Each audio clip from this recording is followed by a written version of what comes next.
I'm here with Matthew Lamb, who's a computer science student who's running for education officer. Matthew, do you want to quickly walk us through your manifesto? Certainly. Well, we are back. It's good to see you again. Good to see you too. Ready for the rematch, I suppose. Well, my manifesto, basically just over my period of being a university student, I'm a third year now, and I have just made some observations during my time, and I'm just here to pass on my wisdom, so to speak, to the general population, because I've noticed things I like, things I don't like, and I just really want to help the student people, for example, in their lectures, just their general campus life. That's what I'm all for. So if we talk about some of your manifesto points in particular, you've mentioned wanting to reduce class sizes. Indeed. Could you walk us through exactly what you're envisioning there and how you get that enacted? Well, that's a great difficulty. So, obviously, over the past 30 years, we have seen an increase in students going to university, because naturally that's what the government have wanted to increase, and as a result, class sizes have, of course, gone up drastically. In my cohort of computer science students, there's 400 people. I mean, that's a crazy amount of numbers. And I think that you need a more individualistic approach to education. Right now, I imagine many of you would feel as though, okay, you're just sat in a lecture, you sort of feel invisible, so to speak. It's a terrible feeling for some people, and I would say that one-on-one support, small class sizes, small group sizes is what we really need.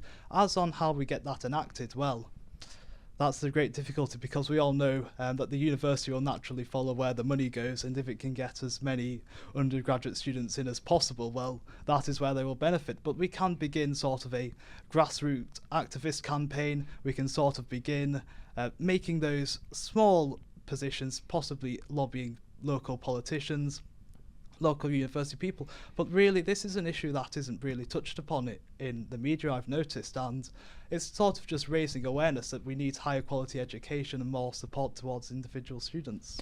And ultimately, would you be wanting smaller class sizes to be achieved by increasing the number of academic staff, or by reducing the number of students, or a bit of both?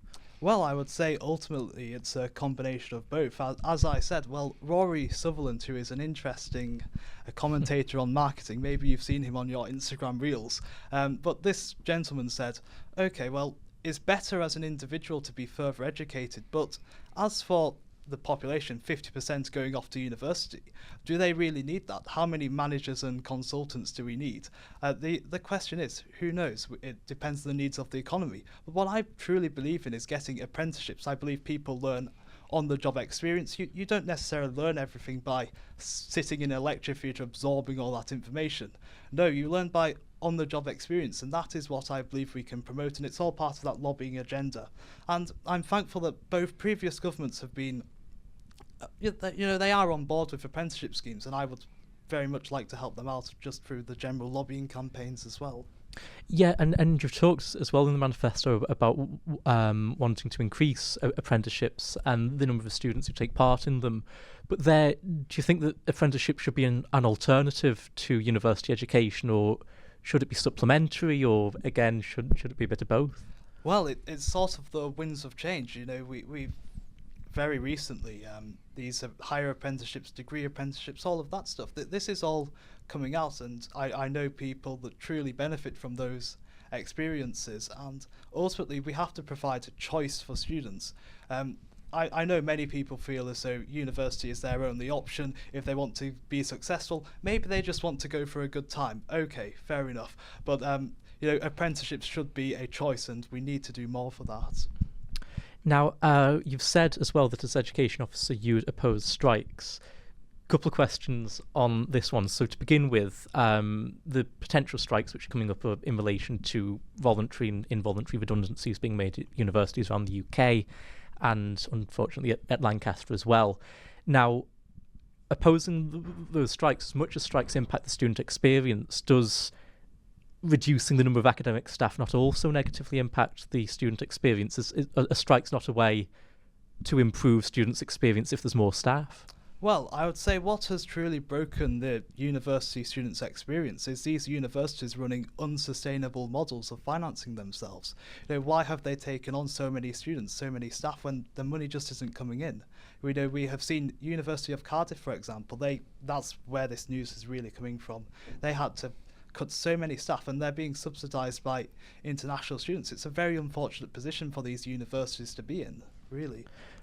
But is that a justification to oppose strikes, though? Because ultimately, I mean, I can speak for myself in saying I wouldn't want academic staff to be let go, because even just entirely selfishly, the fewer staff you have, surely that means bigger class sizes as well, which go directly against your manifesto. Well, we will have to see what those people are doing in academia. For example, in the States, we are seeing the talk of DOGE, the Government Department of Efficiency. Maybe our universities could do with that as well. But we would have to look into positions, see what they are.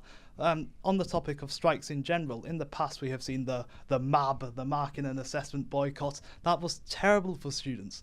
So I would say you have to oppose. My general policy is opposition in general. But of course, my position is also pragmatic with the UCU on issues that we could collaborate on. I'm open to that, but my general position is I oppose strikes because ultimately it's going to decline the lecture chance for students, and that's not good. We are paying for a service, we are not receiving it, and these universities, well, they are somewhat responsible, as you say, and that's justifiable for the UCU to take action, I suppose, because ultimately they have a duty to their members, we have a duty to our students.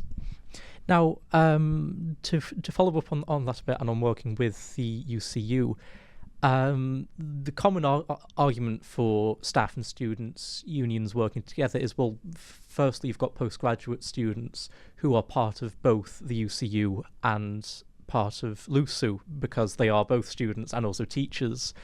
But secondly, the idea that unions achieve more when they stick together through general action. Unions tend to be stronger, and if both the SU and the UCU are negotiating against Lancaster University, it's better to be on the same side. But if your support for the UCU is so conditional and generally opposed, do you not think that would make it harder for LUSU to work with the UCU? Well, there is strength in unity, you are correct there. But the issue is we are somewhat contradictory unions to some extent. One is for the students, one is for the lecturers.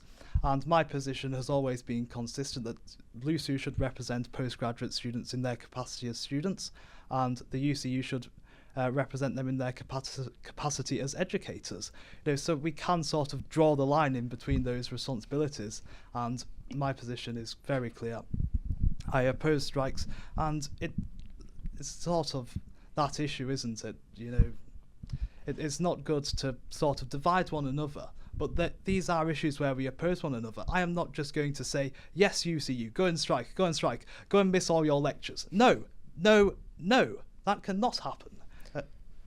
But you're talking about effectively trying to split postgraduate students into the student halves and themselves and the working halves themselves. It's a bit like that show Severance, if you've seen it, where people's brains are split into work and home. But we can't really do that. Ultimately, you've got people who are represented by both LUSU and the UCU, and how can either union represent them properly if the two are kind of tearing them apart or working for opposite goals?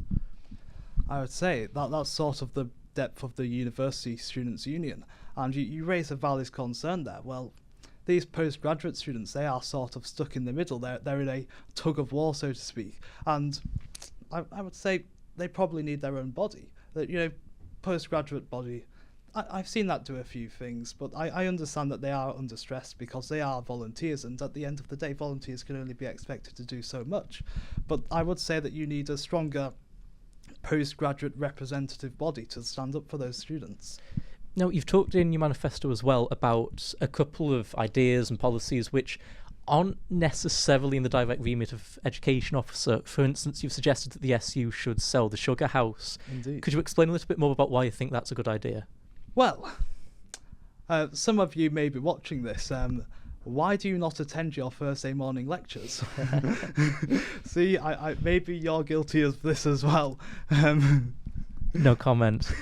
See, why is that? Because we are operating a sugar house. And what is the responsibility of the Students' Union? It is to promote the educational needs of students. And I believe that running a club is detrimental to that, where all sorts of activities happen that I won't get into, I'm sure you're all aware, but yes, that's not good for education.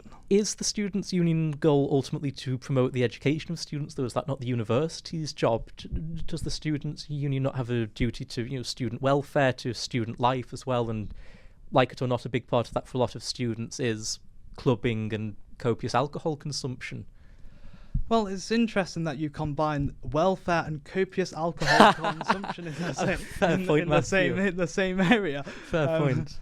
But ultimately, I'm not to judge what students do in their own personal lives. They're more than welcome to go off to their own clubs. I just don't believe the Students' Union should be profiteering from that. Although maybe they're not making a profit right now. Who knows? Yeah, well, to ask another issue as well, you talked a little bit about the encampments that we had over the summer term of last year and your opposition to them.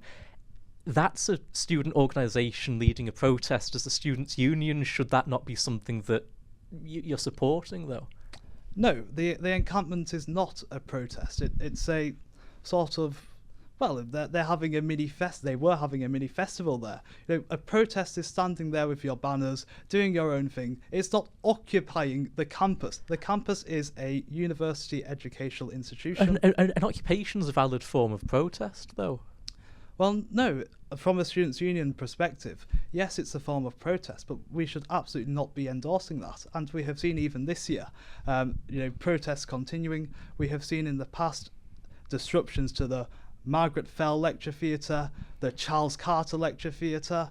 All of this is not good for students who have their classes disrupted. So my position has been Alex Square should be a public town hall where people can speak freely, but that does not give you a right to go and disrupt other students' education. It does not give you a right to set up a happy camp there. No, it's not a summer camp, it is an educational institution. Protesting in Alex Square, though, that's using your free speech, and whether you support their cause or not, they were protesting.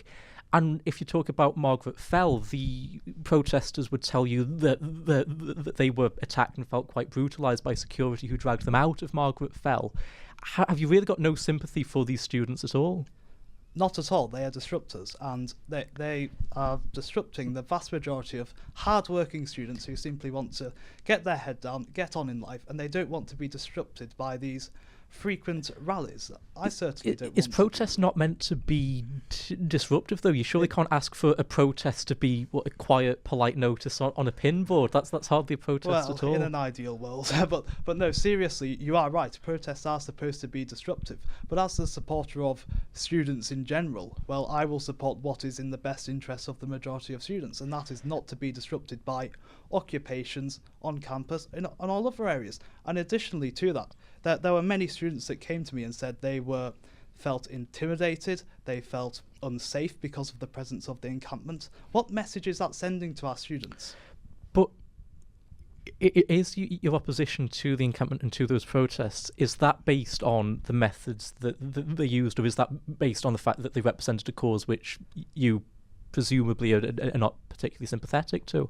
Well, I would say, as I said, Alex Square should be a free speech zone. You can have your protests there. I might not necessarily agree with it. Some protests I may agree with, but there's a state of boundary.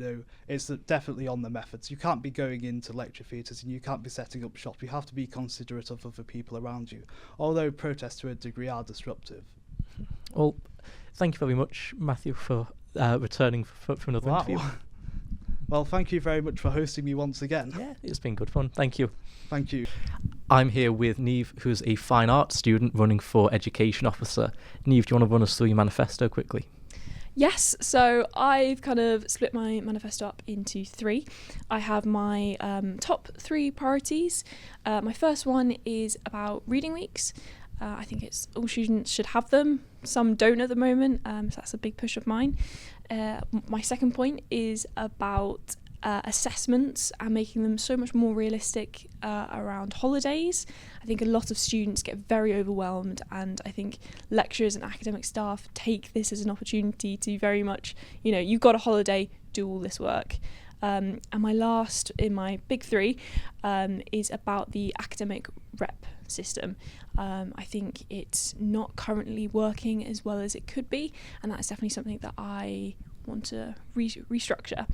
In my kind of like secondary points, I have about feedback around assessment. I think that there is really shortfalls from academic staff about meeting policies that are in place, and how making like better policies and making it so much more student focused in giving feedback and making sure it's the quality of it is there. I also mentioned about climate and education policies. That's something that I want to continue the work of previous officer Harrison, who's done a lot around education and climate and embedding it, especially with CTP. I think it's really important that officers work. They're only in for a year. I want to make sure that the work that has done and has come before me, carries on. And yeah, the last kind of bit about my manifesto is a bit about me and about my roles and what I do and why I think I would be really, really suited for this role. So if we start off talking about the CTP, that's the Curriculum Transformation Programme. Yes. Do you want to explain a little bit about that for anyone who might not know quite what it is? Yes. It is a massive thing that is being undertaken in the university. As you said, it stands for Curriculum Transformation Programme. They've spent a lot of money on this, so it's something that will be coming into place in 26-27, so in like 2 years' time. It's about making processes across the university a lot more kind of streamlined and making stuff more kind of universal. What this kind of means for students is that people probably have heard this already about semesterization. We'll be moving to a 2-semester, and with that your modules will be reduced slightly. A lot of this is really hard to fully speak on it because we're now in phase 2, where it's been handed over to these program designers, which are in each department, and they have the responsibilities to kind of shape it for students. So yeah, it's in phase 2 now. It may not affect all students, but I think it's really important that students know about it. I think the comms from the university around CTP has been really poor.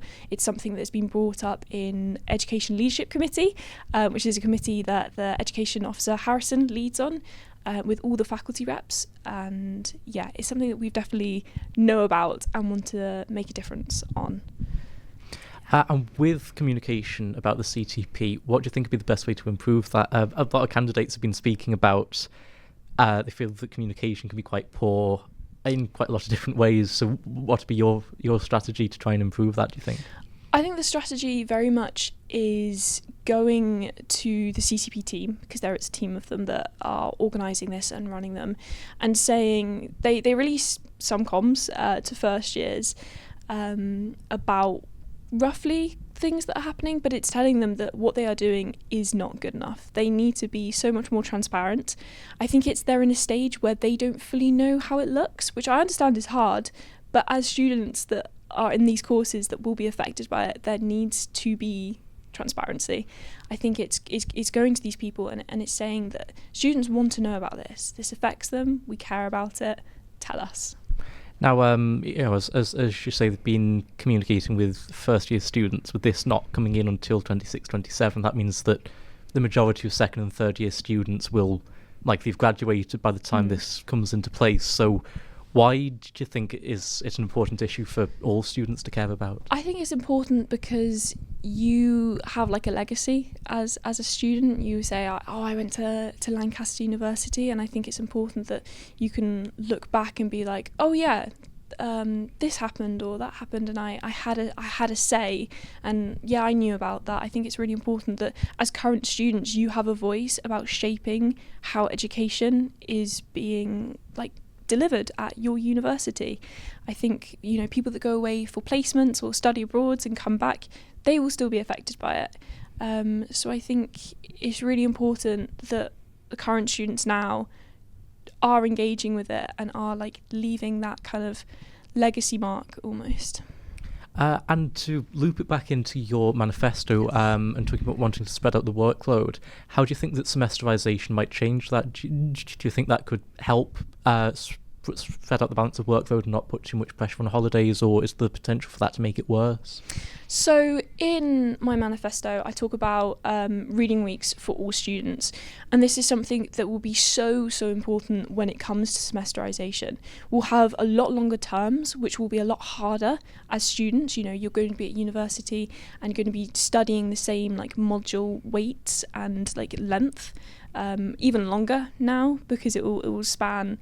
And it will be really important that you have those reading weeks where you have like that respite and that time to like process, consolidate learning, and really like take your time to have that like time away from work. And I think with the CTP and the reading weeks in mind, I think that's something really important, and that is why I've put it on my manifesto. Like I know it's a problem, and it's something that I know can be solved. So under the CTP, there'd be 2 semesters of 15 weeks then, rather than 3 terms of 10 each. Yes, that is, to my understanding, the way it will be working. Yeah.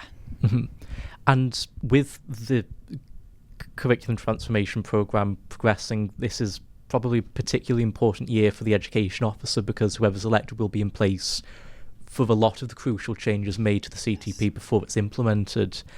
Do you think this means that it's an opportunity to get through larger changes, perhaps whoever ends up as education officer? Yes, yeah, exactly what you've said. I think especially when it's going into phase 2 now, it's really important that actually there is a student voice in those rooms that are being really vocal about, have you thought about this? How is this going to affect students?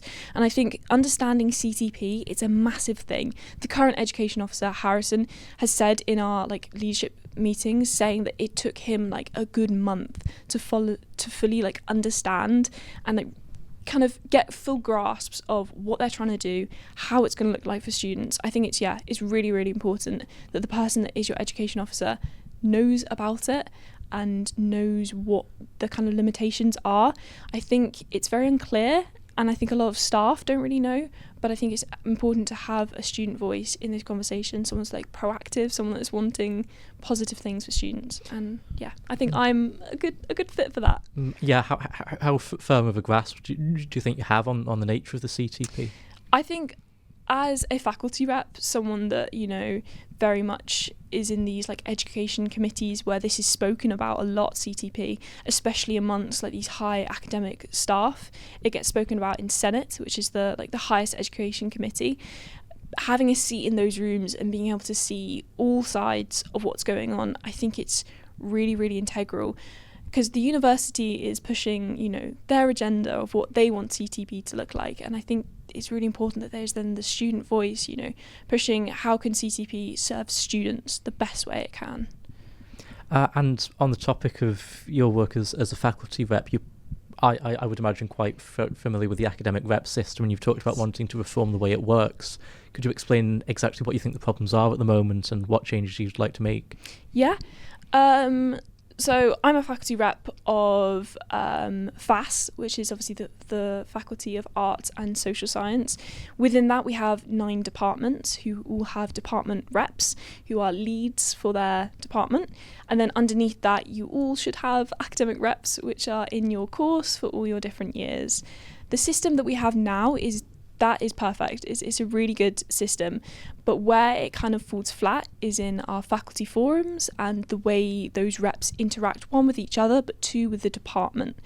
I think it's really important that we kind of we have faculty forums, which I lead and run with my other faculty reps, where the whole faculty is there.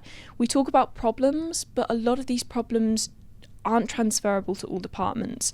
So issues that students have in LICA, you know, a fine arts student like myself or a drama student, we really can't relate to students that are in law, which are struggling with, you know, writing vacation scheme applications, or sociology students that have placement. There's such differences about degrees which really should be celebrated, but I think it needs to go back to departments. There needs to be real strength with kind of making spaces for departments to meet, to be able to discuss their issues. And I think it's really important that the education officer are in those rooms as well. Like, as an education officer, your job is representation, and you need to know what the student problems are. And because degrees are so different, it needs to have those spaces and the specificity that you're in those rooms with those students and understanding their issues. So I think I would definitely take it back to a departmental level. I think I would also want to work closely with like your academic staff. When you get recruited to be an academic rep, it goes from your course convener or your services staff. They send out the email, but then after that you're almost handed over to LUSU, and I think it needs to still be very much involved with the department.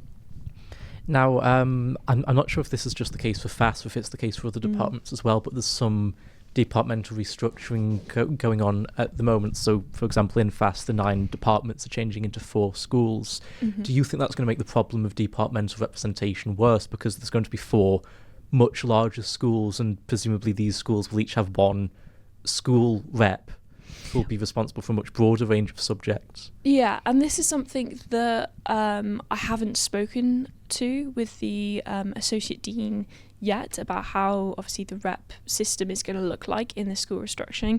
It is very specific to FAS.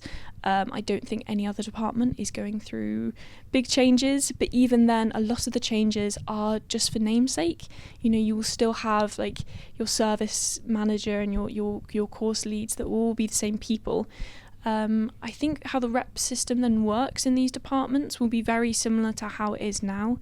And then that you'll have someone that is me, you'll have someone that is a faculty rep representing all those schools. But yeah, it would, I think, turn to school reps.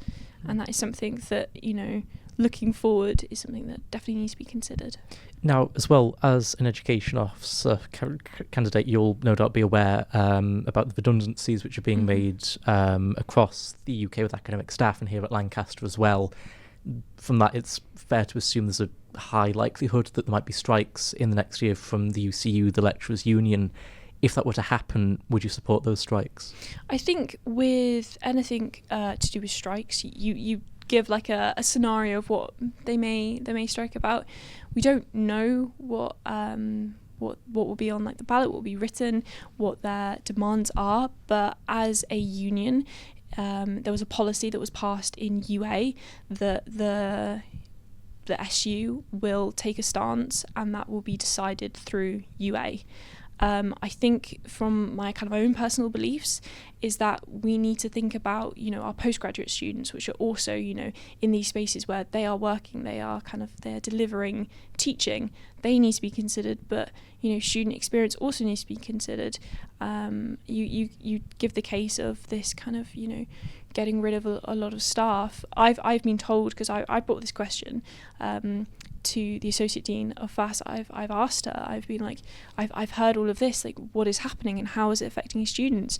And she's reassured me that, you know, there will still be, you know, people behind the scenes helping. They may be a different person that you're emailing, but there will still be that support network. But when it comes to academic staff in particular, there will have to be a lot of redundancies. Are you concerned at all that could affect the quality of education at Lancaster University? I think, yeah, there obviously would be concerns, and that definitely would be something that would need to be, you know, taken up with, you know, these faculties and being like, how are you ensuring that your teaching is still like to this quality, because you have less staff. But I think it's all about ensuring quality, and it will be a conversation with the deans. And as you mentioned as well, you've got the difficult case of some postgraduate students who are represented at once by LUSU in their capacity as students and by the UCU in their capacity as teachers. And if they were to go on strike, how does LUSU continue to properly represent them if their support for strike is conditional on any number of factors, do you think? I think it's understanding the case by case like situations. This is all very there will be obviously like a big proportion of postgraduate students which would be affected by strikes, but like I said, it would definitely be, you know, through the UA and through Union Assembly that all the student leaders can have a really firm grip on making a decision. as an education officer is very you're representing. I'm not here to say my own personal beliefs. It would be very much something that is communicating what the students want, and I very much would make sure that I back the students. But if I can put you on the spot and ask you to say your personal beliefs, if the UCU were to strike over redundancies at Lancaster University of academic staff, would you support them in that? I think it's then the question of how much it is affecting the quality of teaching for students. I think my personal opinion will be, well, I don't think my personal opinion fully matters. I think, as I said, this is a representative role. I think that it will be, I will support students. It speaks to your character, though, as an elected officer, and the sort of decisions in general you'd make, which potentially impacts student quality of life more, strikes or 400 academic staff let go? I think it's hard because it's not something that is happening now. I think that I would very much want to know what the implications fully are. I would want to know from these departments, okay, how are you making up for the lack of this lecturer? How are you restructuring? How are you ensuring that there is still, like, education is being delivered in a good enough way? I think I would support students. I think everyone has the right to strike and the right to protest. I think freedom of speech is so important, especially in university settings. And would you say that fundamentally, with both LUSU and the UCU being unions, there's a duty of solidarity between them, because you're both in some capacity negotiating against the same organisation, Lancaster University? Yeah, I think there is solidarity, and I think that is something that the union within itself, as I said, Union Assembly will take a stance on it together with not just officers. There will be obviously the faculty reps, you'll have sports committee, you'll have colleges, you'll have a lot more representation there to be able to make a very good, strong decision.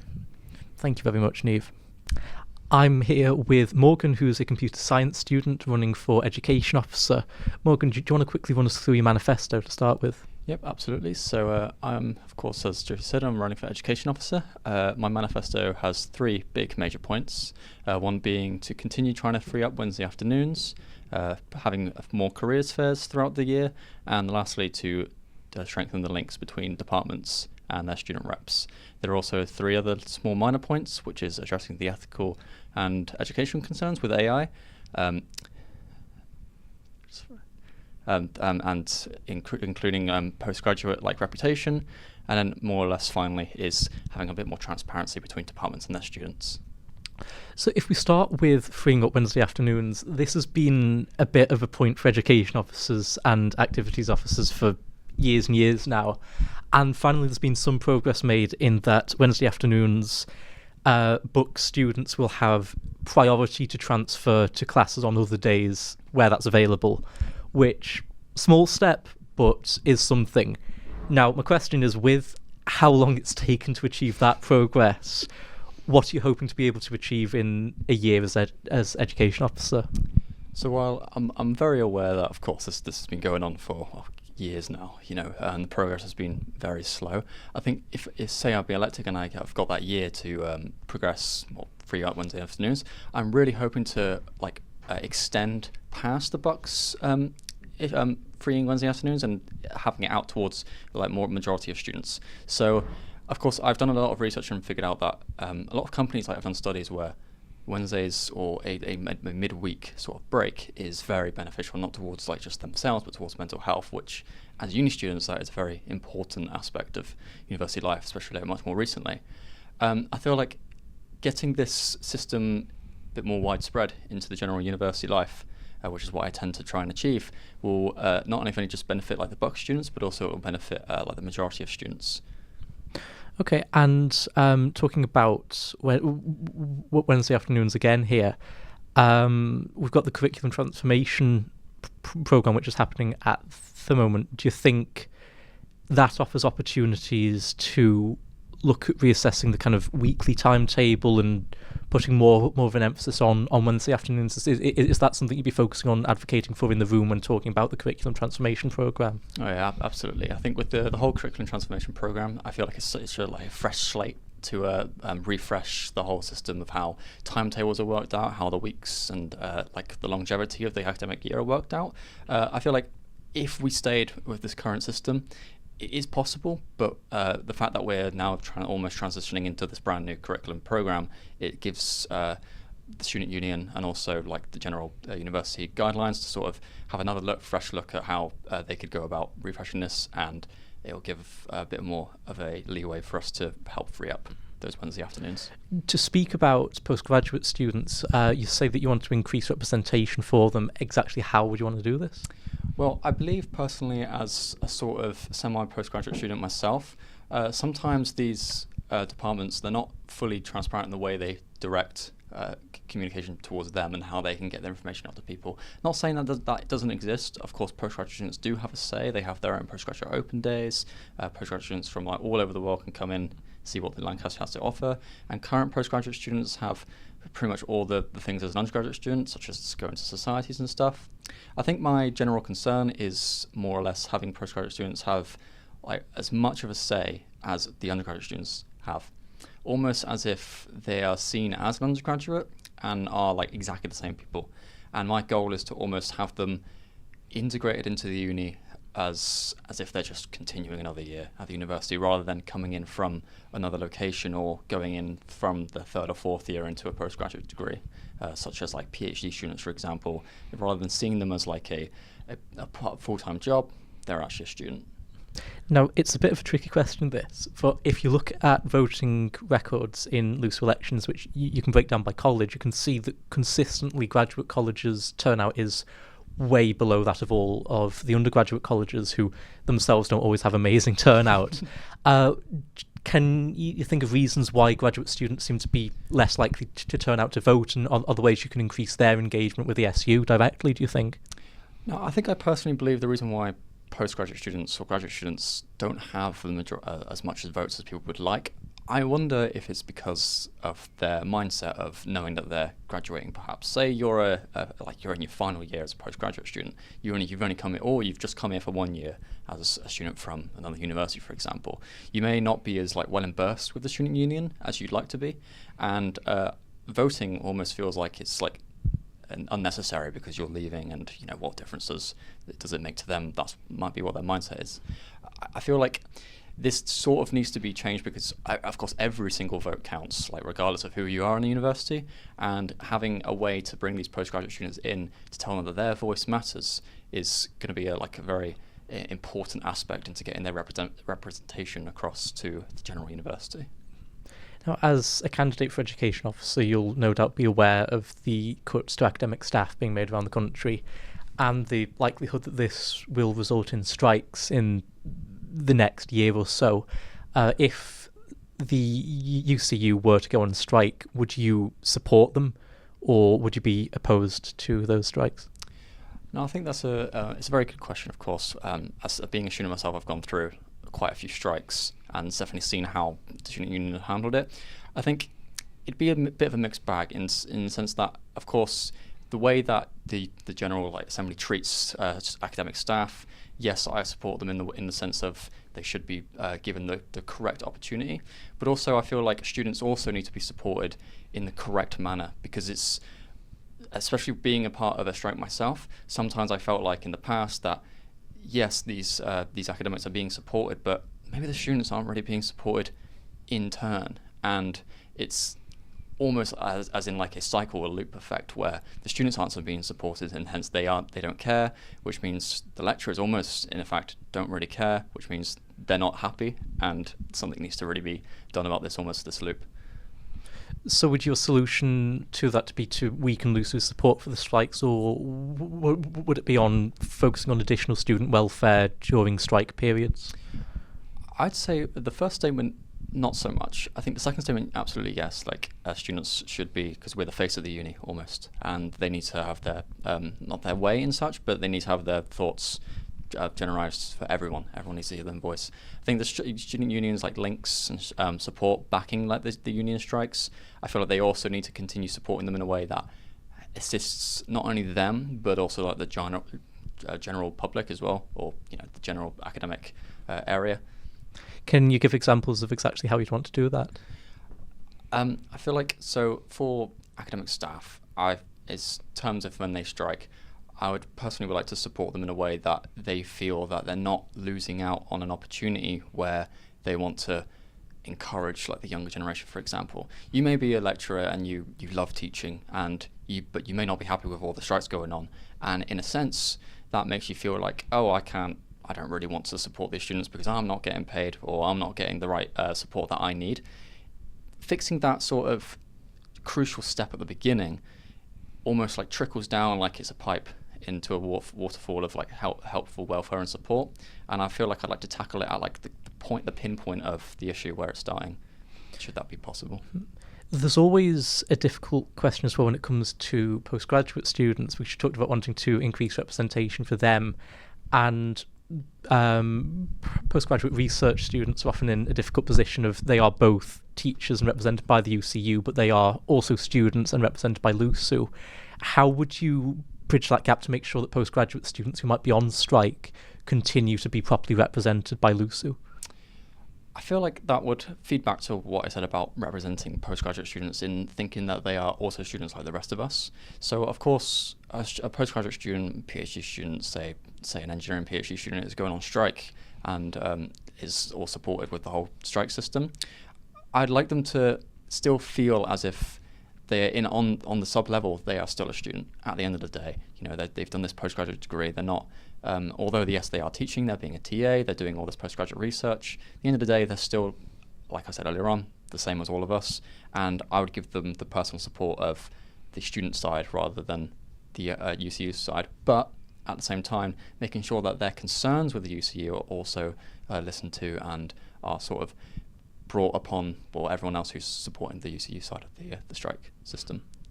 But if the students on strike, then they're presumably in favour of the strikes. If LUSU's taking a bit of a softer stance or not focusing so much on outright support of solidarity with the UCU, would that not potentially harm the relations between postgraduate students and the SU, though?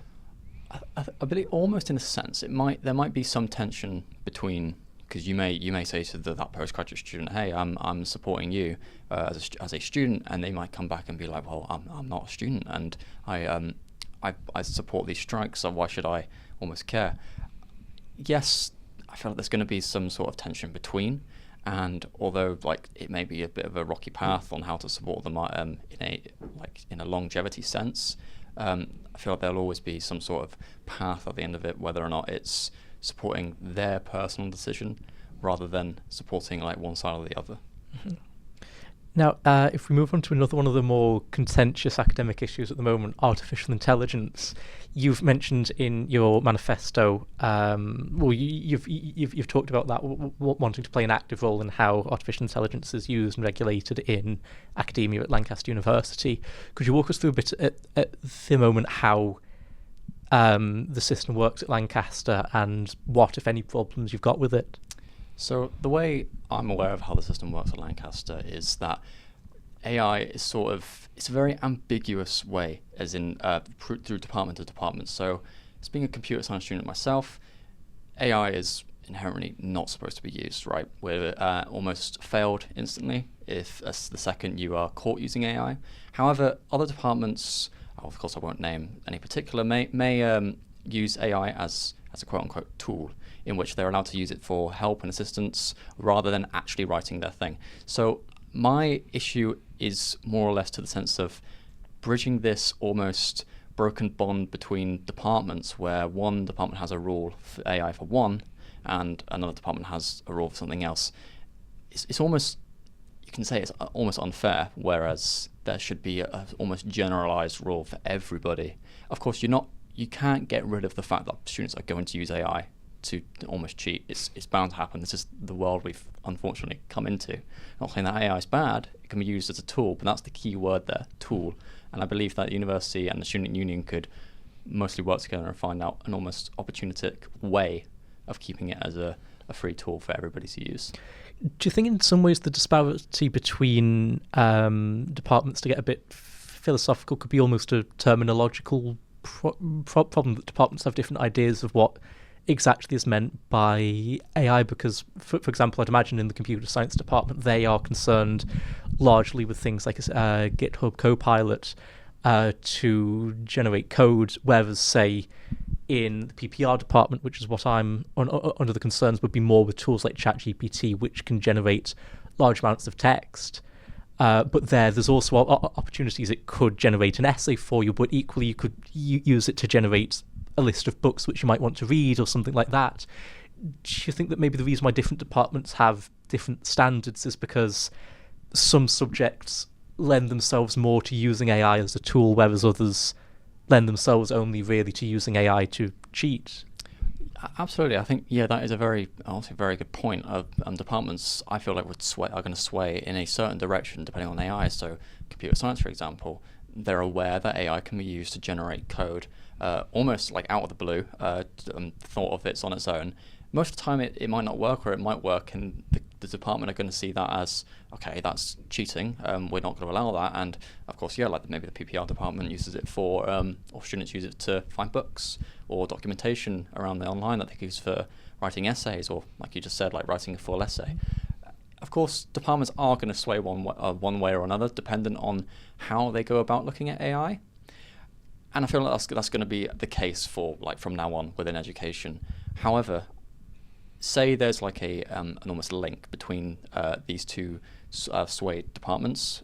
I feel like you could bridge them together and have almost like a set of rules regardless of which department you are in. So whilst, yes, there are going to be specific circumstances where students are going to use the AI for complete different reasons regardless of what department you're in, they're all umbrellaed under this guideline set that lets them understand how to go about using AI. And would you be saying that the rules at the moment, do you think for the most part they're well technologically informed, or do you think they're based on misunderstandings of what artificial intelligence can do or what it could be used for? Are you happy with the current rule sets in place, at least on the university level? So I think the current rule set that the university has in place is all right. It definitely lets students understand that AI is there and it is available. However, I do think it needs to be brought to the general student public like much stronger, in a stronger way, telling students that it's there and we need to teach you what it can be used for, because AI has changed a lot since I started university. It's the progress of it has been immense. Like ChatGPT, for example, I remember when I was in my second year it coming out, and it was god awful writing code. And now in my fourth year, it's progressed massively, and I'm able to even now I'm able to ask it a simple question about something on a project that I have, and it's able to give me all the fine details of going through everything. And of course that makes me aware of what AI is, but maybe you go ask a general student and they might not know what how the AI actually works, and of course that's perfectly fine. You don't need to know the ins and outs of how AI or machine learning works. But I feel like the entire student generation or population needs an almost academic class almost to teach them about what AI is, what AI can be used for, why it's there, why it was made, and what you can use it for to sort of assist you, a bit like how students go to read books in the library, almost picking out sort of a tool to help them, like a parent helping you teach kids different aspects of general life. Thank you very much, Morgan. No problem.